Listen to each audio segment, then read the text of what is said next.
Okay, guys, I think the next topic I want to talk about is really the next generation of PC GPUs. So, AMD, Nvidia, and Intel, they've launched the next generation of their GPU products. So, I'll just go through, let's say, company by company, just giving the kind of like highlights, and then we kind of maybe get into a bit more detail. So, obviously, Intel have entered the GPU market, or maybe re-entered the GPU market, or maybe they never left the GPU market. But they certainly kind of like released some discrete desktop gaming GPUs. What can you say about that? Well, probably around kind of a year too late in terms of releasing them. They're a generation or two down now in terms of performance. Massive driver problems, software problems, huge from what I can make out. And they kind of released a couple of SKUs that I kind of know about, the A770 or A770 or an A750. But these are really mid-range GPUs. That, as much as I understood, basically stack up well against is it a 2070? Something along those lines, I believe. So a couple of generations down now. But, at least they were, fabricated on a fairly modern kind of TSMC, N6 node. But it kind of feels at the moment that, it's already dead. A giant like Intel going in the GPU market, it's already done. And there's been murmurings around whether they, whether they will basically continue, in this GPU market for desktop. And just a question, I'm assuming they would have known that they would have, even if it was a really good card, it would have struggled against the competition. Do you think they've entered the market knowing it will take them probably 2 or 3 generations of building I think so. Chips that they will eventually get back in? I think so. I think okay. I think that would have had to be based on the timing and where they sit in the market. That had to be the strategy. But obviously, when they were previewing and kind of like let's say marketing the card and obviously giving the tech talks, right? I mean, my feeling on the Intel GPUs was that, wow, this is a real feature complete card, or kind of like set of technology. But the thing was, it just came out so bloody late. It needed to come out a lot earlier to be a bit more competitive. There were delays basically, and then when it did come out, you had all these driver issues. I mean, literally, in some circumstances, games not even start. Wow. I mean, it's taking us back to the 80s or 90s. To the PC gaming, well done. That's real retro. Yeah, but maybe that's the experience they were going for.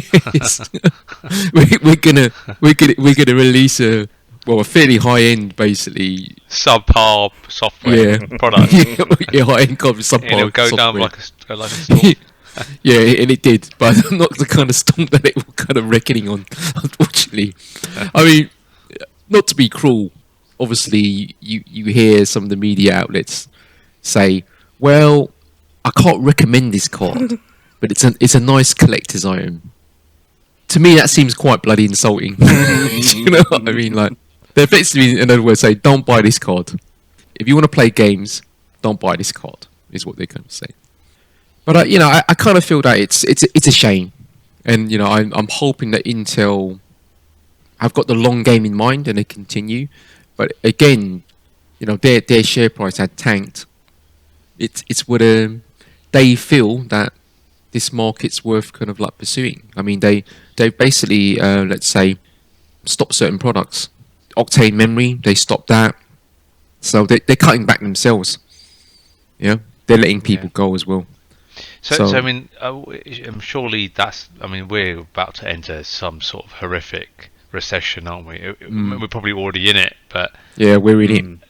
Yeah, and that's how much do you think that plays into I think a lot. Yeah, Yeah. you can't enter a new market and continue to make losses whilst trying to cut costs and survive, right? So you can see all the big companies are doing it, just kind of pushing towards that. So yeah, it's a yeah. Some of these things they just have to make those difficult decisions, especially with products that aren't making them any money. Especially with technology, it's a continuous thing, isn't it? Because even before the product comes out, you have to expend the millions upon kind of R&D, because these graphics cards, these CPUs come out every 1 to 2 years. I mean, and right now the kind of it seems like the cadence is every year almost. Yeah. Yeah, so there's a lot of R&D. So they're really investing many years in advance, and at some point they need to kind of balance the book somewhat. So that's the dilemma. Yeah, and I think some of the difficulties at the moment, especially the GPU market, right? If we're looking at the specifically the GPUs, with the crypto market and all the stuff in and around it dropping, there's just too much supply out there. Yeah, there is that. I mean, that doesn't not helping things, obviously. The crypto thing is all dying as well. So I guess is that affecting the prices and the demand for these? Oh yeah, it would, yeah. I think it's affecting necessarily prices and demand for, let's say, GPUs. But what's it doing? It's bolstering the second-hand market. So in many ways, it's indirectly kind of affecting prices. But you now got a situation where there's a glut of cards there on the second-hand market that people can get hold of as well. And the other side of things is that the last generation of these GPUs maybe didn't necessarily sell as well as they ought to have.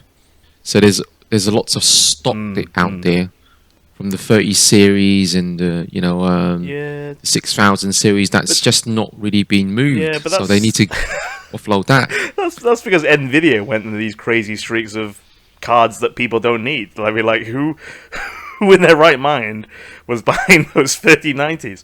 Yeah, and everything else. It'll be interesting to hear what I say next. But I mean, the reality is that I've heard that AMD are doing quite well out of their last gen. Could be CPU, but certainly there's good prices and bargains to be had there. I think more so on the CPU market actually. Talking about buying things that you don't need, let's talk about Nvidia.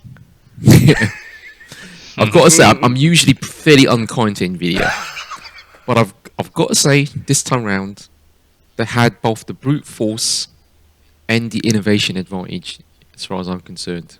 Business ethics aside, they kind of stood, head and shoulders above, everybody else. And I kind of say that. I mean, obviously it's been widely reported that, performance-wise, they've got the king, okay, in the 4090.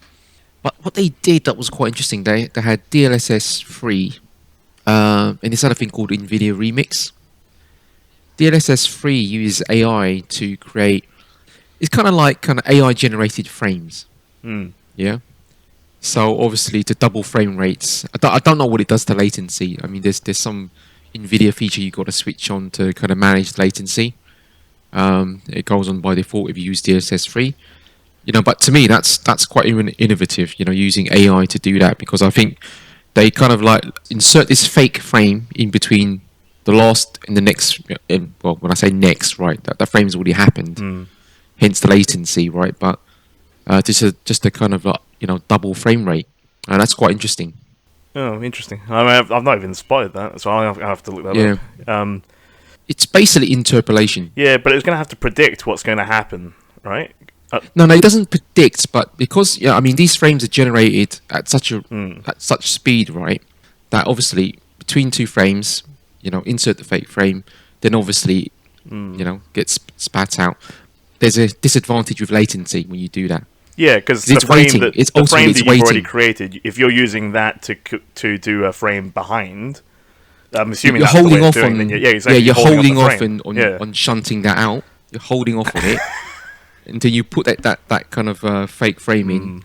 Hence the latency kind of overhead that you get when But they've tried to basically not solve but improve that situation with some sort of kind of Nvidia feature around latency anyway, and they had that in previous generations.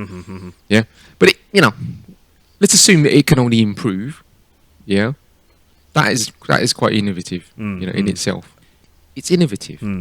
What it's actually doing here, Al, obviously frames per second are usually there's an overhead on the CPU, so it's helping for situations where people's rigs have a CPU kind of like bottleneck. You know what I mean? Yeah. Or they're on lower end CPUs. Maybe they've got a bigger GPU. So that's quite interesting. That's to me real innovation. And the thing that really caught my eye was Nvidia Remix. So they literally took Portal and added ray tracing to it.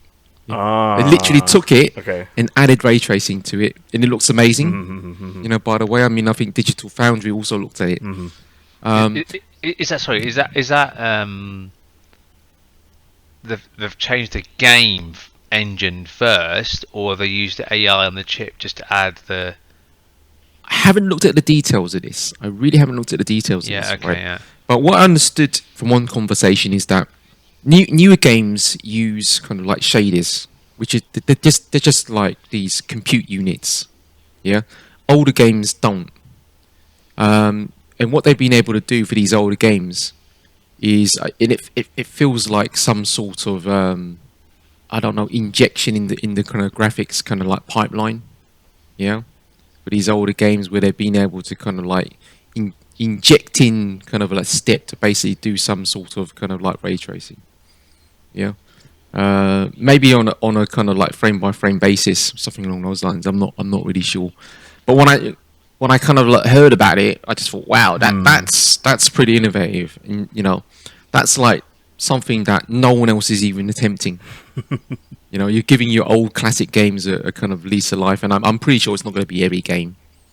Yeah, if you're able to do that, that's kind of wow for me, and Portal being quite a well-known, old school game, to see it kind of like with ray tracing, yeah, and it's the same game, but it's just been given this kind of Nvidia, remix treatment, and I thought, wow, that's real innovation, I mean, look, Nvidia in terms of GPU software and that, they're streaks ahead of anybody else. There's no doubt about that. Streaks ahead. But they've got the brute force advantage as well. This 4090, it basically, how it's been described is almost the generation ahead in terms of performance. Yeah, it's a generation ahead. Gives us a no compromise solution to run ray tracing at 4K in high frame rates. It ticks every one of those boxes, and it's not something that we thought we'd get to until maybe the following generation. So they've really pulled out the stops to this. So what's the downside? Well, it's kind of like $1,600 or pounds or whatever MSRP. So it's the most expensive gaming GPU that's ever existed. Not productivity or data center, but gaming, like 1,600. Yeah, but it actually sold pretty well. It sold 100,000 units plus at launch. There's people out there who want this card at that price. And what? Not scalpers? Literally. I don't think this was even scalped. I mean. But what people are really saying is that one of the reasons that the 4090 looks so attractive is because the 4080 and the 4080 12GB, aka 4070 Ti or Ti, whatever the bloody hell they want to call it now, after the rebrand, are comparably bad. You know what I mean? You're getting a better, let's say, £, per frame on the 4090 than you are with these other cards. Yeah, okay. If they've done that, done that in terms of analysis of performance per pound or per whatever currency that you're in, that makes a lot of sense. I know the 4070 Ti has been absolutely panned based on reviews I've seen of it. I mean, I think the 4080 and the 4070, Ti, relatively not giving you that much of a boost in performance in terms versus last generation. And I think the expectation is 3090 will be now, the 4080 should be comparable to the 3090, 47 Ti comparable to the 3080. That's the kind of but it's not favourable versus the kind of prices they've set these things at, because everything's bumped up in price. I mean, the 4080 is a $1,200 card, right? A couple generations. I've got a 2080. That would have been the comparable card during the time, a couple of years back. That was just before the COVID lockdown, and I paid about £570 for it. And really, it would have been going for maybe 700 when it first came out. That's a massive markup. Yep. Do you think the people in the PC gaming market actually care anymore? And I'm just care about the cards. I'm care about the cost as much. For example, people are used to paying £1,300 for an iPhone now. And I think pre-pandemic, it was a bit of a shock. What people are used to. I see people with Pros all the time. They don't even think about the normal one. Yeah. And they'll find a way to justify it themselves, right? Yeah. I don't know. I mean, I think you're right about, the pre and post pandemic is a little bit different. But at least with a phone or an iPhone, when you've paid £1,000 or whatever it may be, right? This thing's fully operational. It does stuff. Yeah. When you pay £1,000 for a graphics card, you still need to plug it into something. Yeah, it's true. Yeah, I see what you mean. It's a little bit different. It's I don't know. I don't know what the thinking is. But I mean, I will say that the 4090 actually sold comparably well at launch, whereas the 4080 didn't. I don't know. Yeah. It just seems weird that people are spending this much. Again, I think, Joe, like you, I just remember the building gaming PCs at a decent budget was reasonable, but they're getting to a point where it's just insane. But I don't know what they're playing on these things. Like, honestly, unless they're in the metaverse on I don't know, 8K per eye or something, I don't know what they're doing. Well, that's the no compromise, GPU and 40. I don't know. I mean, I just find the whole thing quite strange in many ways, and there's no games being released even.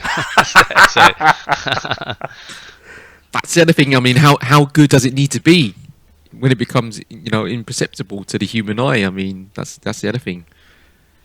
But anyway, let's move on to AMD. Right? I mean, AMD usually kind of seen as the savior of PC gaming. Yeah.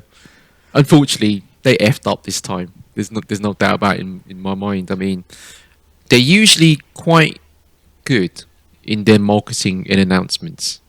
So when they announced the 7000 series RDNA 3 graphics cards, I think the performance kind of increase was around about, I believe at the top end of it, it was 1.6 to 1.8. Yeah, versus their last generation. Didn't materialize based on testing. Yeah. And then obviously a lot of negative press around, let's say, throttling, which I believe is actually a very isolated kind of issue with a small number of, let's say, AMD specific cards really with their vapor chamber. Yeah. But then there's all this talk that the drivers are not good. It needs a lot of work, and there was rumors that AMD kind of software engineers were working over the December period to get some improvements out. It looks bad even from the efficiency standpoint, which is kind of bloody amazing when you're talking about AMD. So something's gone wrong there. Yeah, something has definitely gone wrong. And it'll be interesting to see if they do release some, updated drive. I know there have been updated, let's say updates to the drivers. you know, what might happen. But there's something that's not quite right here. I'm wondering if it's Yeah. because they just pushed too far with the because it's quite. I mean, that reminds me of what happened with my car, with the 5700 series, where there was driver issues, but they did stabilize eventually. But it took a lot of work for them to do that. Although actually, I think I had an update on my AMD drivers where they removed some features, even hitting my one as a result. But I think there was a patch that fixed it as well. Yeah, they're not the best when it comes to software. That's for sure. They're improving, but you know, it's widely known they're not the best. You know, they haven't quite done it Intel in this space, but you know. Yeah, or at least for GPUs anyway. I mean, CPUs is another story. Yeah, I mean CPUs they're quite strong. I mean, but I will say, I mean, like one of the defining moments, I guess, for them is that they move the chiplets. You know, and it's the first time on a GPU space they've done that. So speculating, you know, some of these issues could be down to that kind of like massive architectural change with the drivers and the like, and it hasn't been smooth. You know, it kind of almost feels this is their kind of like first series of a new generation. Yeah, so it'll be kind of quite interesting. I mean, the other downside is obviously the ray tracing isn't really as strong as the Nvidia cards. They're a generation down, so it's comparable to say the 30 series. Yeah, which is, you know, no bad thing in itself actually. You know, let's be honest, but you know they're catching up, but they're still a generation behind. Yeah, that's for sure. And they talked about FSR3, and I thought, but they talked about it, but they didn't really say what it was or what it does. So WTF is it? You know what I mean? Like, and I don't know if that was in response to DLSS 3 or not. You know, but I thought, wow, what is this? Well, they might have moved to a new kind of like technical architecture, but you know, right now, well, you know, they're not in the good books of many people, and you know, they're not even trying to compare themselves to the 4090 as well. So their 7900 XTX, that's about 1,000, and performance-wise, it sits between the 4090 and the 4080. Their 7900 XT sits between, I think, the 4080 and 4070, something along those lines. So, and when you count for ray tracing, you know, they're losing comparably. You know, so you know it's interesting. I mean, there's comparable performance there, but there's some things that just don't make sense. You know, so I think it feels like they rushed the release. Yeah. These things weren't ready. But at the price to performance that you're mentioning there, it seems to be in the right spot though. If the 7900 XTX is the in between the 4090 and 4080 and cheaper than the 4080, then price performance wise it should be better. Although if there's drivers issues, and obviously you're not going to get there, right? So. Yeah, there's issues in you know, but I mean I think the 7900 XTX is good. The 7900 XT is bad. You know, because that's actually 900. Oh, in that case, yeah. Yeah, that's 900. It's so. You know, with significantly worse RT performance, to be honest. So yeah, not a great time for the GPU market. I mean, we've still got this duopoly. Nvidia and AMD still rule, and I think that's a problem, because it kind of feels like AMD are kind of wanting to behave more and more like Nvidia. You know, they had an absolute opportunity here, because the negative press around especially the 4080 12 gigabyte was terrible. Yeah, I mean they literally tried to sell what was a 70 series die as an 80 series die to justify a price hike, as much as I understand it. But then, you know, AMD comes out, we know you effed up, but we like your style. Yeah, let's join the bandwagon. We'll kind of do something similar. Yeah, you're making money, we're making money. What's there not to like here? You know, so prices do suck. I mean, like, you know, come on. You know, don't get it. Yeah. I also do wonder about what the hell is good enough these days. If you know what I mean. We talk about some of the performance of these GPU parts. Prices aside, you're getting, even for the 4070 Ti, you're getting double the performance of a PS5 and Xbox Series X. It's crazy, Easily, yeah, Crazy, with crazy. better RT. Yeah. So Yeah. what is good enough? And I just do wonder this perpetual kind of like push towards more and more and more and more. Like it's just like Games that aren't built for it yet. Well, and actually, do you need it? Right? I think we've discussed in this podcast before. I've said, what's next? Like, I mean, your eyes can only handle so much. Like, it's like, do you need more? Do you need more fidelity? Do you need any more? I don't know. I'm just kind of wondering. We're fast approaching where like our GPU technology basically is going to outstrip what our basically display technology can do. Do you know what I mean? Come on. I mean, it's good that AMD have basically moved on to chiplets, because this could be a way for them to kind of compete with Nvidia, because there's all sorts of cost implications in terms of going to chiplets. There's all sorts of innovation, right? And this is a primer in order for them to get there. Fair enough, but you better produce next time round. Otherwise, no one's going to bloody care, chiplets or not. But one thing that I'll call out, which is I feel was quite interesting, worth calling out, it was AMD at CES actually. They're actually introducing their AI tech finally. And I don't know if you guys remember, I think they bought Xilinx. Yeah, it's an FPGA company, and what they've got now for the AI component is they described, I think it was a configurable or customizable AI component, which kind of speaks to what kind of an FPGA is really in reality, right? But they're rolling it out for their laptops in the kind of like their new mobile CPUs, which actually look and sound quite good. There's a 16-core high-end variant of it. With integrated graphics, and obviously this AI component to it. So it's got an AI engine. But again, that might mean at some point you're going to see more and more AI in AMD graphics, or uses of AI in AMD graphics, more so than current day. Are these they're just like tricks to just squeeze more out of the existing architecture?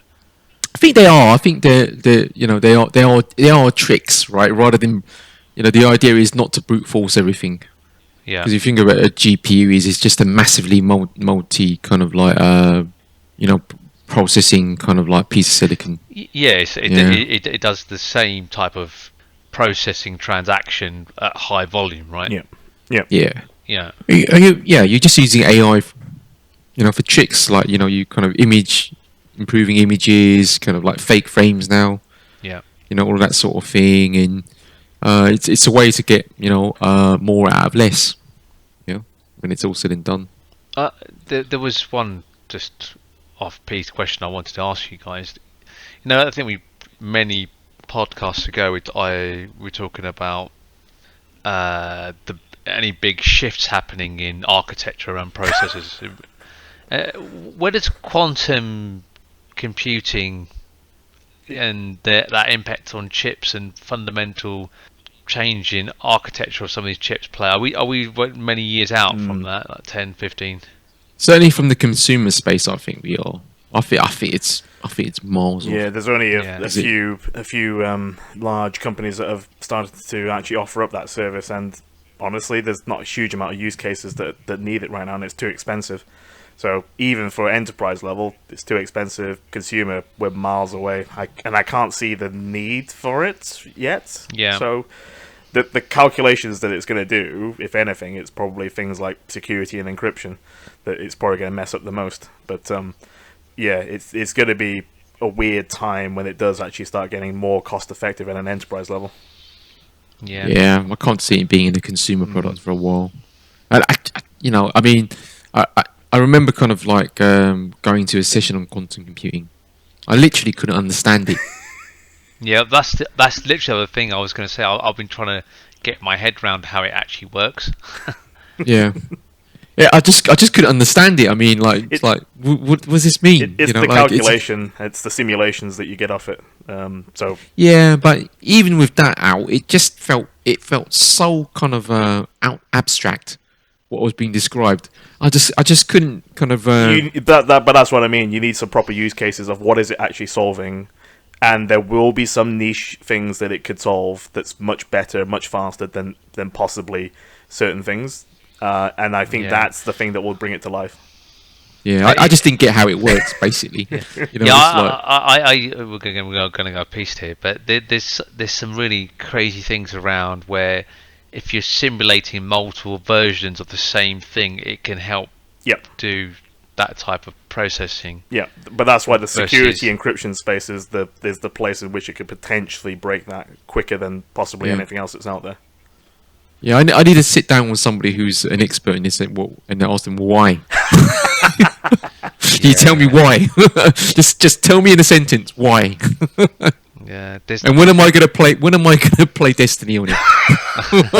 Yeah. When they're going to update a PvP map to play on using this new hardware. Yeah, that's the thing, right? The time that quantum computing is going to become the norm is when Bungie release a new PvP component for Destiny. So and we'll be dead by then as well. Yeah, pretty much.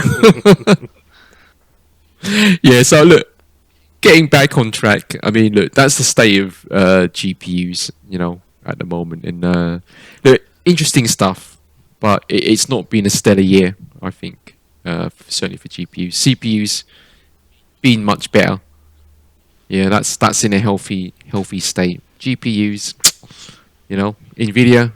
Yep, they're still running things, as it were. So, I mean, all of this stuff in terms of designing these chips has to be done in, as teams working in person in offices. COVID must have. Yeah, are these shit chips an impact before? I don't think these are shit chips. Yeah, these are not shit. These are not shit chips, guys. The trouble is these are overpriced chips. Yeah, and it's also kind of like bad marketing. Yeah, that's the problem. And there are teething problems, I'm sure. You know, it feels kind of like rushed. So are you saying that the impact of everyone working remote in this industry is still yet to fit it in the chips? Well, yeah, possibly. They probably designed some of this stuff way before COVID. Yeah, they're kind of designed years in advance. Every generation's like years in advance. So yeah, exactly. And I think I've understood that AMD have got like multiple teams who just kind of deliver something, and then kind of like work on the next thing that's a couple of generations ahead. So they kind of like almost flipping from TikTok, yeah. And they're very, very incremental as well in terms of moving forward, don't they? I guess is the other thing. Yeah. I mean, the only thing that would have affected them would have been the actual supply of the chips in order to actually create them and then test them. Yeah, so that's the only thing. I think actually the design work. They design them once or a few times, but then they need to print out so many of them to test them and actually performance tune them in order to then get out that product. So it's I don't think that's the people in the design phase isn't the problem. It's the testing. Yeah, I don't know how many times they might design the things. I mean, it could be probably many iterations, but I don't think you can put any of this down to COVID because the problem is COVID and the impact of COVID hasn't set any of these prices necessarily. Yeah, I mean, there might be there might be economic factors because of COVID, but ultimately, I think these companies are setting the prices. And could they set the prices lower? I think they could. Yeah, but why are the prices so high? It's something. Yeah. What's the value of something? It's just what someone's willing to pay. Correct. That's what it is, isn't it? And that's what COVID's really basically, and you talked about this before, Jay, right? That's what COVID's really done. It's shown these companies that, you consumers are willing to pay a lot more than we originally thought. Damn. what are we Yeah. doing here? Yeah, exactly. We prices are going up. And they're staying Yeah. up. Yeah, they're staying up. Yeah, Yeah, until people absolutely staying up. vote with their wallets, but it looks like people are still paying for it. Well, you can vote with your wallets all you want, but when everybody's doing it, like where are you gonna walk to? And like you got then one other option is that do nothing. I think know? I think we are so there's so much choice in so many types of entertainment, and it's become a significant escapism from the work life that people are Willing to pay, pay whatever for in their whatever they're interested in now. But it's the same Yeah. with again obviously I've spoken about free to play games and that sort of stuff. If you treat it as a hobby, then people are willing to pay for these microtransactions, and as a result, yeah, they'll spend a lot more on it. Yeah, true. I mean, yeah, I mean, at the end of the day, the prices are the prices. I think this is going to be the new norm, unless someone very disruptive, probably not Intel now, yeah, is going to kind of like roll in and really disrupt the market. And maybe it's these China challenges everybody keeps talking about. Maybe that's the only way that something's going to happen. Because it kind of feels like AMD has lost their way somewhat. You know what I mean? The thing is, we won't be able to get it in the Western market No, based on how probably things not. are escalating. There's going to be some sort of huge, crazy tariff against it as well. Who knows? But yeah, in saying all of this, I think let's move on to the next topic.